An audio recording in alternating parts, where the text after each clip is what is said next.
भीम बोलोगा,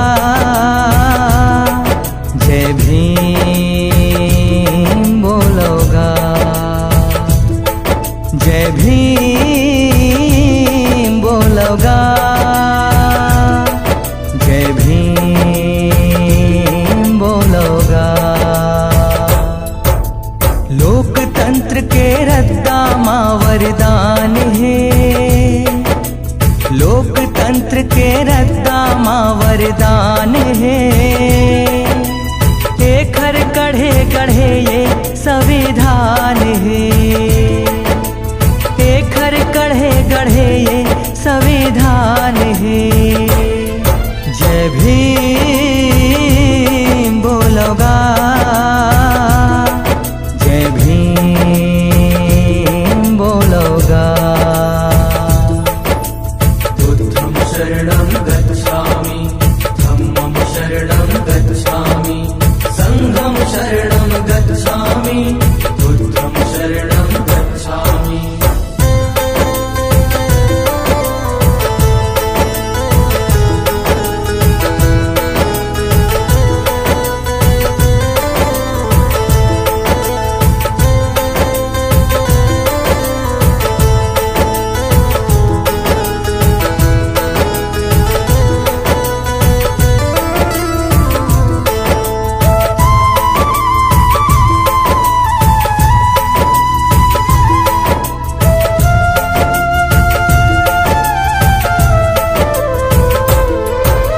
राष्ट्र मध्य के महू गांव के ये हर संगीतारा है। भीमाबाई के हिच हृदय के सुभर ये हा दुलारा है। दीन दुखी और शोषित मन के दुख सुख के सहारा है। नव बछर के रमाबाई के नान्हे बन के घर वाला है। शिक्षा दीक्षा ले विधि के पाइस ज्ञान है। शिक्षा दीक्षा ले विधि के पाइस ज्ञान है। एक हर कढ़े गढ़े ये संविधान है। जय भीम बोलोगा, जय भीम बोलोगा।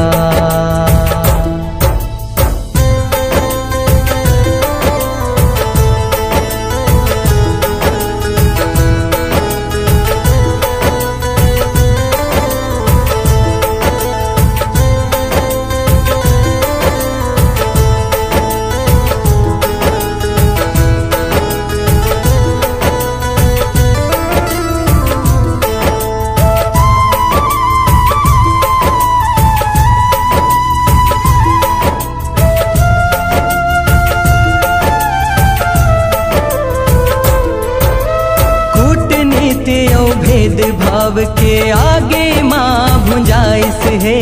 भूंजावत मन खेला देखत गुण के मन में भंजाइस है। बेरा के पास ऐसे पर के विधि हमान बढ़ाइस है। संविधान के अनुच्छेद लिख लिख के गिनाइस है। बाबा साहेब नावल जाने जहान है। बाबा साहेब नावल जाने जहान है। एक हर कढ़े गढ़े ये संविधान है।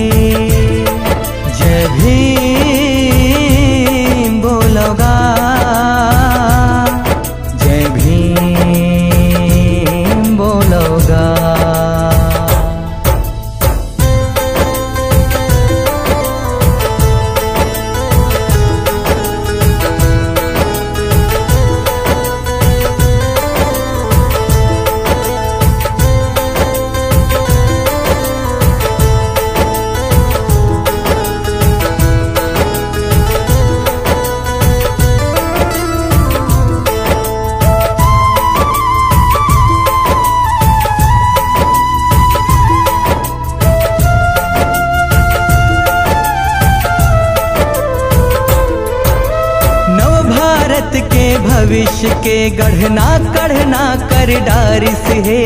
सत्ता के परवाना बन के सत्ता ला हाथ मथामिस है। शोषित जम्मो मन खे मनला एके ठाव मसंघेरिस है। दमनकारी नीति के दमन बद नीति लविधि मघोरिस है। पंचशील और नीला झंडा पहचान है। पंचशील और नीला झंडा पहचान है। एखर कढ़े गढ़े ये संविधान है। जय भीम बोलोगा, जय भीम बोलोगा।